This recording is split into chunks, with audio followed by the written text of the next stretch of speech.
Hello friends, welcome back to jobless channel. आज की इस वीडियो के अंदर हम स्टैटिक जीके का एक नया टॉपिक शुरू करने जा रहे हैं, जो कि आपके एग्ज़ाम के हिसाब से देखें तो बहुत ज़्यादा इंपॉर्टेंट टॉपिक है, जिससे हर पेपर के अंदर एक क्वेश्चन तो बनता ही बनता है, 101% बनता है। चाहे वो इंडस रिवर सिस्टम हो, या फिर वो गंगा ड्रेनेज सिस्टम हो, या फिर जो पेनिनसुलर जो जो इंडिया की जो नदियां हैं उनसे रिलेटेड हो, बट एक ना एक क्वेश्चन आपका नदियों से पूछा ही जाता है। और आज हम उसी टॉपिक को आगे बढ़ाएंगे और आज हम मतलब ड्रेनेज जो अपवाह तंत्र है इंडिया का, उसको हम आज शुरू करने जा रहे हैं। तो चलिए विदाउट वेस्टिंग योर टाइम शुरू करते हैं अपनी क्लास को। तो ड्रेनेज पैटर्न ऑफ इंडिया, अपवाह तंत्र, यानी कि ड्रेनेज पैटर्न का मतलब क्या होता है? अपवाह तंत्र। अपवाह तंत्र, अपवाह तंत्र होता क्या है? अपवाह तंत्र में अगर हम बोलें कि सबसे अच्छा मतलब सोर्स क्या है अपवाह तंत्र का, तो सबसे अच्छा और नेचुरल सोर्स जो है अपवाह तंत्र का हम देखें तो ये रिवर्स जो नदियां हैं वो अपवाह तंत्र का सबसे अच्छा सोर्स है और सबसे प्राकृतिक सोर्स हम मान सकते हैं। और रिवर्स में क्या होता है कि कुछ एडवांटेजेस भी होती हैं और कुछ हमें प्रॉब्लम्स भी फेस करनी पड़ती हैं। एडवांटेजेस की बात करें तो हम इसको पीने के लिए भी यूज़ करते हैं, सिंचाई के लिए भी यूज़ करते हैं, मछली पालन के लिए भी यूज़ करते हैं और कई तरीके से। और जैसे कि बिजली उत्पादन में भी पानी का यूज़ किया जाता है, डैम बना करके हम उसको स्टोर भी कर सकते हैं। तो उस तरीके से ये तो हो गई इसके एडवांटेजेस। और रही बात उसकी प्रॉब्लम्स की, तो प्रॉब्लम्स में सबसे पहले क्या आता है? पोल्यूशन। एक तो है पोल्यूशन, दूसरा है डिस्प्यूट मतलब विवाद जिसको हम बोलते हैं। पोल्यूशन में क्या है? जैसे कि जो केमिकल वेस्ट है जो फैक्ट्रियों का, वो भी बहा दिया जाता है, प्लास्टिक वेस्ट है, और जिससे कि वाटर पोल्यूशन होता है। और डिस्प्यूट की बात करें तो डिस्प्यूट के अंदर एक तो होता है अपना स्टेट टू स्टेट, यानी कि किसी राज्य का राज्य के साथ होता है, या फिर कंट्री टू कंट्री होता है। यानी कि अगर किसी नदी के ऊपर किसी स्टेट के साथ में कोई डिस्प्यूट यानी कि विवाद है, तो वो इसी श्रेणी में आएगा, स्टेट टू स्टेट वाली में। और कंट्री टू कंट्री वाली में अगर कोई दूसरी कंट्री किसी एक कंट्री के ऊपर किसी पानी के विवाद से संबंधित है, तो वो कंट्री टू कंट्री वाले में आता है। तो इसके निपटारे के लिए, स्टेट टू स्टेट वाले के निपटारे के लिए एक्ट बना 1956 के अंदर। ये था inter state river dispute act. ये inter state river dispute act बना 1956 के अंदर, जिसके तहत ये स्टेट वाले जितने भी नदियों से रिलेटेड जितने भी डिस्प्यूट हैं वो निपटाए जाते हैं। और 1960 के अंदर जो एक्ट बना, उसके तहत इंटरनेशनल कोर्ट ऑफ जस्टिस, जो द हेग के अंदर है, the international court of justice इसका निपटारा करती है 1960 के तहत, जो कि कंट्री टू कंट्री वाला जो है उसमें, जिसमें वर्ल्ड बैंक भी शामिल होता है, यूएनओ की भी रिपोर्ट शामिल होती है। तो दो तरीके से इनका निपटारा किया जाता है। तो ये तो बात होगी अपनी ड्रेनेज पैटर्न की। और अभी हम पढ़ेंगे, सबसे पहले हम पढ़ेंगे इंडस रिवर यानी कि सिंधु नदी तंत्र के बारे में हम पढ़ने वाले हैं, जिसके अंदर हम सिंधु को देखेंगे और इसकी कुछ सहायक नदियां हैं उनको देखेंगे, और 5 जो नदियां और हैं जो इसी के अपवाह तंत्र के अंदर आती हैं, हम उसको भी कंप्लीट करेंगे। और आज मैं एक गारंटी लेता हूं कि आज की क्लास के बाद आपका सिंधु नदी तंत्र से अगर कोई भी क्वेश्चन आता है पेपर के अंदर, तो आपका कभी गलत नहीं होगा। और अगर आप इस क्लास को पूरी देखते हैं तो आपको दोबारा देखने की ज़रूरत नहीं पड़ेगी। बिल्कुल आसानी से, बिल्कुल एक अच्छे तरीके से मैं आपको समझाने की पूरी कोशिश करूंगा। तो बढ़ते हैं आगे, अपना जो आगे का काम है उसको शुरू करते हैं। और आप एक एक चीज़ को आप एक एक मतलब देखते चलेंगे कि कौन सी नदी कहाँ से बहती है, और आपको बिल्कुल मैं अश्योरेंस देता हूँ कि बिल्कुल आप हर एक चीज़ को आसानी से समझ पाएंगे और आपको कोई भी डाउट नहीं रहेगा इससे रिलेटेड। तो यहाँ पे ये क्या है? ये तिब्बत के अंदर एक लेक है जिसका नाम है मानसरोवर झील। और यहीं से निकलती है अपनी सिंधु नदी। और ये कहाँ पे पड़ती है? यहाँ पे एक घाटी है, पहाड़ी है, कैलाश पर्वत।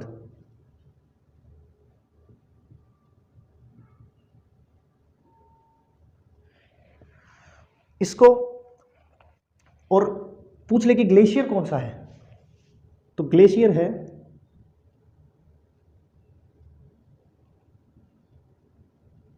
चेमायुंग ग्लेशियर, यानी कि ये जो नदी है अपनी, जो इंडस रिवर है, वो कुछ इस तरीके से निकलती है,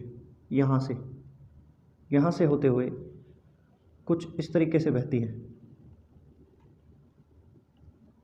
कुछ इस तरीके से बह के और पाकिस्तान के अंदर चली जाती है। ये जो मैंने डॉटेड लाइन, जो रेड डॉटेड लाइन है, ये अपनी कौन सी है? सिंधु नदी है, जो कहाँ से निकलती है? मानसरोवर झील से निकलती है। ग्लेशियर पूछ ले तो कौन सा ग्लेशियर होगा? चेमायुंग ग्लेशियर बोलते हैं इसको चेमायुंग डोंग ग्लेशियर भी बोला जाता है, चेमायुंग डोंग ग्लेशियर या फिर चेमायुंग ग्लेशियर बोला जाता है। झील पूछ ले कौन सी झील? मानसरोवर झील। पर्वत पूछ ले कौन सा पर्वत? कैलाश पर्वत से निकलती है। और ये यहाँ से बहते हुए और यहाँ पर कराची तक जाके और मकड़ाना जो तट है वहाँ से लुप्त हो जाती है और अरब सागर में जाके मिल जाती है। तो ये थी अपनी इंडस रिवर। अभी बात करते हैं इंडिया में ये कहाँ से इंटर करती है। अभी हम देखते हैं कि जो इंडस रिवर है ये कहाँ से इंटर करती है? कुछ यहाँ से इंटर करती है, जिसका नाम है डिमचोक। डिमचोक से ये इंडिया के अंदर इंटर करती है और एग्जिट कहाँ पे करती है? इसका नाम है चिल्लास। चिल्लास में जाके ये एग्जिट करती है और आगे यहाँ पे कराची तक जाती है ये। और यहाँ पे कौन सा तट पड़ता है? मकड़ाना तट। ये कुछ इसका मैप है जहाँ से ये गुजरती है। इसकी कुल लंबाई कितनी है? 2880 किलोमीटर। 2880 किलोमीटर की इसकी कुल लंबाई है। और इंडिया की बात करें तो ये 1140 किलोमीटर की इसकी लंबाई है। और कई बार 1114 किलोमीटर की है और 709 किलोमीटर भी दिया होता है। अगर इनमें से कौन सा भी आपको मिल जाए तो आप लगा सकते हैं 709 भी सही है, 1114 भी सही है। 709 है इसके हिसाब से, 2880 के हिसाब से देखें तो 709 सही है।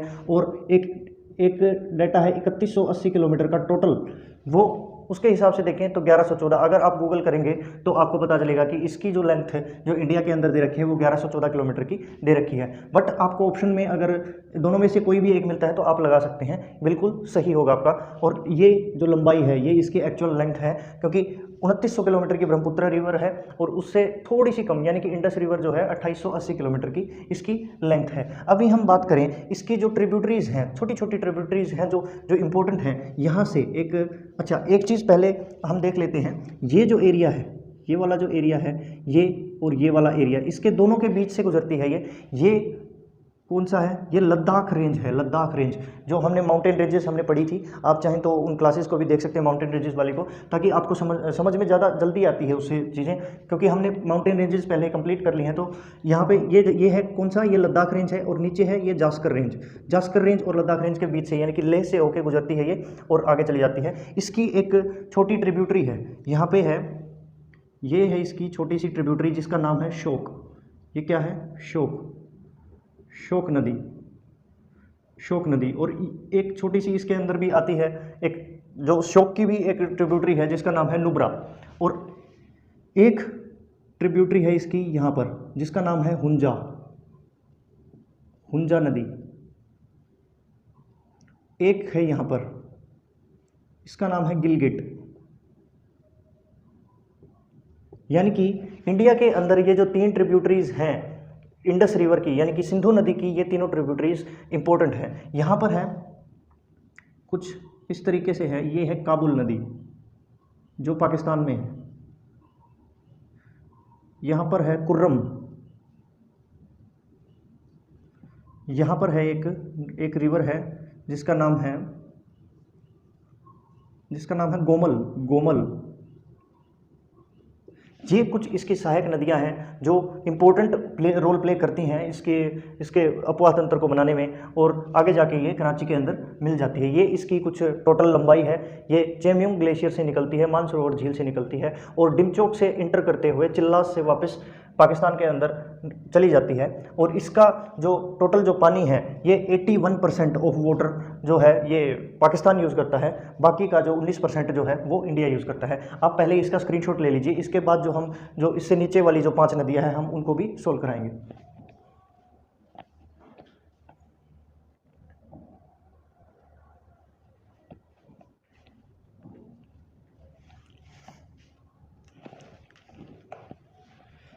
चलिए आगे बढ़ते हैं।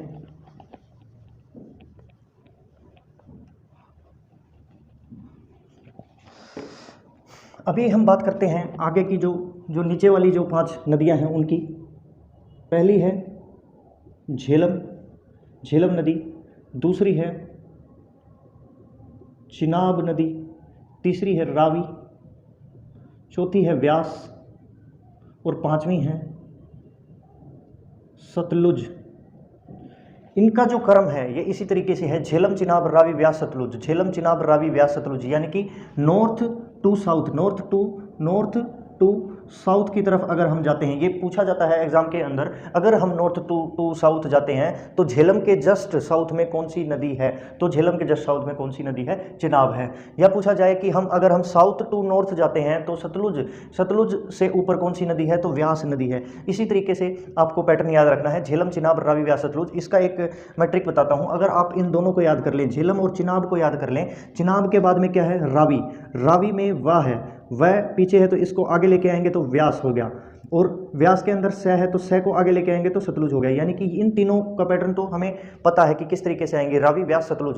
रावी के अंदर वह है तो आगे व्यास के अंदर भी वह आया तो रावी व्यास, और व्यास के अंदर स है तो इसके स्टार्टिंग में, सतलुज के स्टार्टिंग में क्या है, स है। और इसी तरीके से ये मिलती किस तरीके से हैं, जैसे मान लीजिए ये कुछ इस तरीके से बहती है, चिनाब जो रिवर है इस तरीके से बहती है, इसके अंदर झेलम नदी आई, इस तरीके से इंटर कर गई, और ऊपर से नीचे से जो रावी आई वो भी इसके अंदर इस तरीके से बन गई। यानी कि आप चिनाब को लंबा खींच के झेलम इसमें मिला लें, रावी इसमें मिला लें, और फिर आती है बात सतलुज की। सतलुज इस तरीके से आई, व्यास इसके अंदर आके मिल गई, और ये जो ट्रिब्यूटरी थी ये पूरी क्या बन गई, ये चिनाब नदी बन गई, क्योंकि ये चिनाब ही तो है इतनी लंबी। ये झेलम इसकी सहायक नदी है, रावी भी इसकी सहायक नदी है। ये पूछा जाए कि रावी किसकी सहायक नदी है, तो चिनाब की सहायक नदी है। झेलम किसकी सहायक नदी है, तो चिनाब की सहायक नदी है। और सतलुज की सहायक नदी कौन कौन सी हैं, व्यास, रावी, चिनाब और झेलम, सारी की सारी है, क्योंकि ये जो पूरी की पूरी ये तीनों की तीनों आके भी किसके अंदर मिल जाती हैं, ये सतलुज के अंदर मिल जाती हैं। और सतलुज बाद में ये यहाँ पर आके किसके अंदर मिल जाती हैं, मिठानकोट के अंदर, ये सिंधु नदी के अंदर मिल जाती हैं। अभी बात करते हैं इनका जो पुराना नाम क्या क्या है वो देख लेते हैं। तो झेलम का पुराना नाम क्या है, वितास्ता। चिनाब का पुराना नाम पूछा जाता है, अश्किनी, चिनाब का पुराना नाम है। अच्छा, रावी का पुराना नाम क्या है, पृष्णी। व्यास का पुराना नाम क्या है, विपासा। सतलुज का क्या नाम है,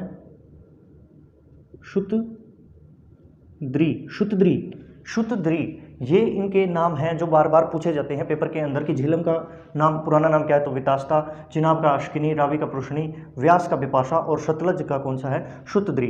ये इसके 5 नाम हैं, और ये कुछ इस तरीके से फ्लो करती है। और ऊपर से कौन सी नदी आती है, यहाँ पर कौन सी, ये जो नदी है ये कौन सी है, ये सिंधु नदी है, ये सिंधु नदी है। अभी हम इसके अंदर भी ड्रॉ करेंगे।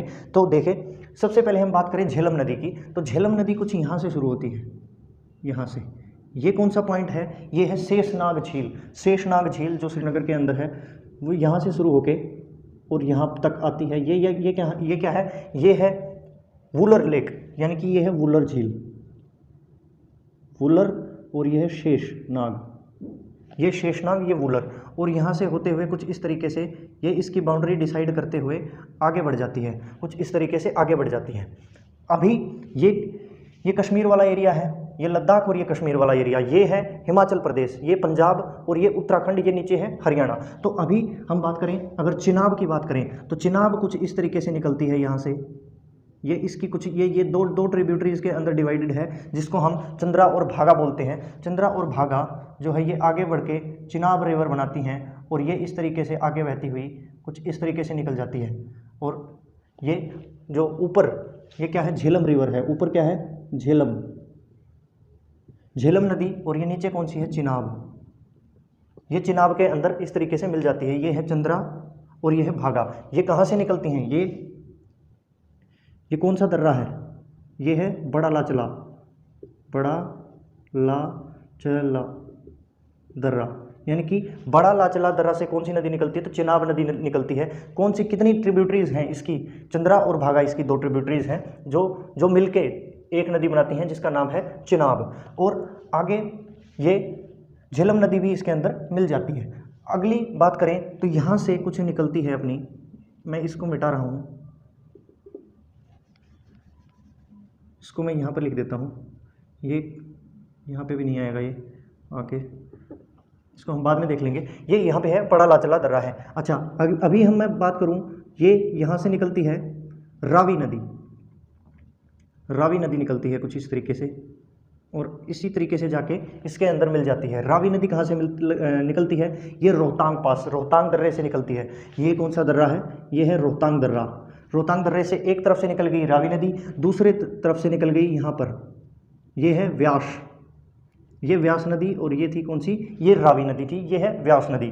व्यास नदी यहाँ पे आके, अच्छा एक नदी यहाँ से आती है सतलज, सतलज कुछ इस तरीके से आती है यहाँ तक, और यहाँ पर आकर व्यास नदी भी इसके अंदर मिल जाती है, और ये इस तरीके से आती हैं।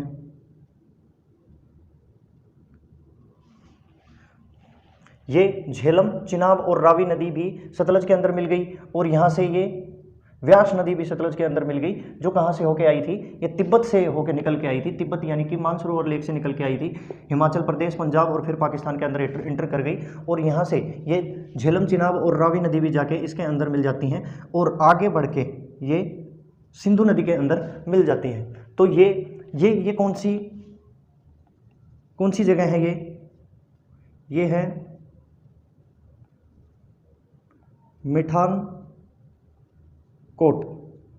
मिठानकोट नाम की जगह पे ये मिल जाती हैं, यहाँ पे आके सिंधु नदी के अंदर मिल जाती हैं। और एक चीज़ और, यहाँ पे 1 2 3 4 और 5, यहाँ तक की ये 5 नदियाँ हो गई। तो यहाँ पे ये जो पार्ट है, ये नदी यानी कि 5 नदियों का संगम, इसको क्या बोला जाता है? इसको बोला जाता है पंचनद, पंचनद बोला जाता है, इसको पंचनद बोला जाता है। और ये मिठानकोट के अंदर आके मिलती हैं और नीचे चली जाती है, और यहाँ पे पड़ता है अपना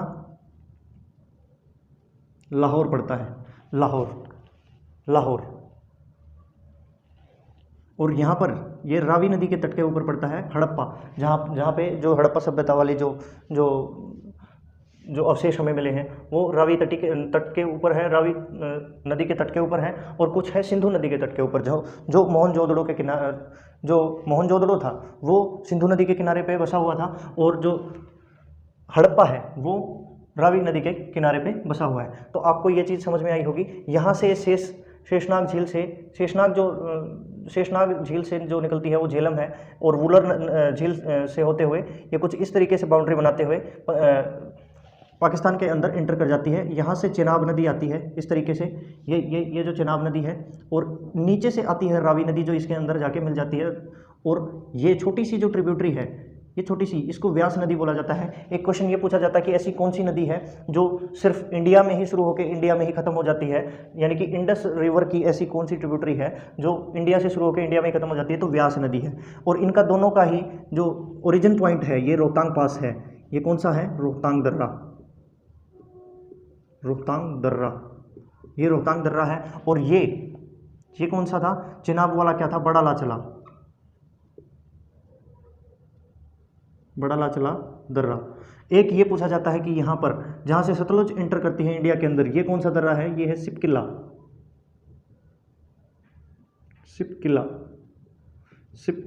सिपकिला दर्रा। तो ये आप चाहें तो इसका स्क्रीनशॉट ले सकते हैं। ज़्यादा स्क्रीनशॉट मतलब लेने से ज़्यादा है कि आप इस चीज़ को समझ पाए होंगे, इसलिए मैंने इसको करवाया है। आप चाहें तो इसका स्क्रीनशॉट ले लें। और एक चीज़ और, यहाँ से ये व्यास जहाँ पे मिलती है सतलुज के अंदर, इसको क्या बोलते हैं? हरिके। क्या बोलते हैं इसको? हरिके नाम की जगह है। हरिके बैराज भी बोला जाता है, हरिके बैराज भी बोला जाता है। जहाँ से कौन सी नहर निकलती है? इंदिरा गांधी नहर निकलती है, इंदिरा गांधी नहर निकलती है, जिसकी लंबाई है 650 किलोमीटर, जो हरियाणा से होते हुए और राजस्थान के मैक्सिमम बाड़मेर, जैसलमेर और आगे बीकानेर जैसे और श्री गंगानगर तक का जो इलाका है उसको सिंचित करती है। इतनी बड़ी नहर है ये, इंडिया की सबसे बड़ी नहर है। और भाखड़ा नांगल बांध भी कौन सी नदी के ऊपर है? ये भी सतलज नदी के ऊपर है। आई होप कि आपको ये जो ट्रिब्यूटरीज हैं आपको समझ में आई होगी। आप चाहें तो इसका स्क्रीनशॉट ले सकते हैं।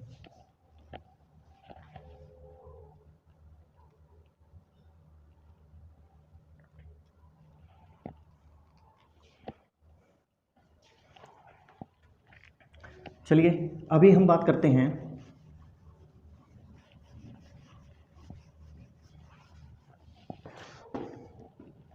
इंडस वाटर ट्रीटी की। इंडस वाटर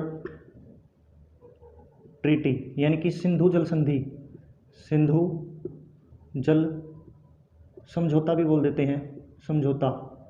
ये कब हुआ था? 1960 के अंदर हुआ था। किसने करवाया था जी? यूएनओ ने करवाया था। और इसके अंदर क्या डिस्प्यूट था कि पानी पे डिस्प्यूट था कि इंडिया वाले पानी, इंडिया और पाकिस्तान के बीच में पानी के लिए डिस्प्यूट था। तो क्या निकला, यानी कि छः नदियां हैं, सिंधु है, झेलम, चिनाब, रावी, व्यास और सतलुज। सिंधु, झेलम, चिनाब, रावी, व्यास और सतलुज, ये कितनी नदियां होंगी? अपनी 6 नदियां होंगी। इनको डिवाइड किया गया, यानी कि सिंधु को सिंधु, झेलम और चिनाब, और इसमें रावी, व्यास और सतलुज। और ये डिसाइड किया गया कि इन तीनों का, यानी कि सिंधु, झेलम और चिनाब का जो 81% ऑफ वाटर है, 81% ऑफ वाटर है, ये पाकिस्तान यूज़ करेगा। और इसमें से जो 19% बच गया ये करेगा इंडिया यूज़। और इसमें रावी, व्यास और सतलुज में से 81% कौन यूज़ करेगा? इंडिया। और 19% यानी कि 19%, the remaining 19% of water will use by Pakistan. ये डिसाइड किया गया कि वेस्टर्न रिवर्स और ईस्टर्न रिवर्स में डिवाइड किया गया। जो वेस्टर्न रिवर्स हैं, यानी कि सिंधु, झेलम और चिनाब, इसमें 81% पाकिस्तान यूज़ करेगा और 19% इंडिया यूज़ करेगा। और रावी, व्यास और सतलुज जो ईस्टर्न रिवर्स हैं, उसका 81% ऑफ वाटर इंडिया यूज़ करेगा और 19% ऑफ वाटर कौन यूज़ करेगा? पाकिस्तान यूज़ करेगा। तो आज हमने जो इंडस वाटर ट्रीटी है वो हमने बिल्कुल तरीके से समझी है। अगर आप चाहें तो इसको दोबारा से देख लें एक बार, तो आपको बिल्कुल चीज़ें समझ में आ जाएंगी। आप खुद ड्रॉ करके देखिए एक एक चीज़ को, तो आपको आसानी से समझ में आएंगी कि कौन सी नदी कहाँ से निकलती है और किसके अंदर जाके मिलती है। अगर हम मैप के थ्रू अगर एक एक चीज़ को समझते हैं तो इसकी ट्रिब्यूटरीज को समझने में हमें दिक्कत नहीं होती। कि चिनाब की अगर आपसे ट्रिब्यूटरी पूछ ली जाती है तो आप बता सकते हैं कि झेलम आई ऊपर से, नीचे से आई रावी, ये इसकी 2 ट्रिब्यूटरीज हो गई। और आगे बढ़ के अगर हम पूरा सतलुज की पूछें तो व्यास हो गई, और सिंधु की पूछे तो ये सारी हैं। और आगे अगर पंचनद जो आगे बढ़ के जो सतलुज में, ये सारी की सारी भी ये ट्रिब्यूटरीज के अंदर डिवाइड हो जाती हैं। पर मेनली जो है व्यास सतलुज की है, रावी और झेलम चिनाब की है।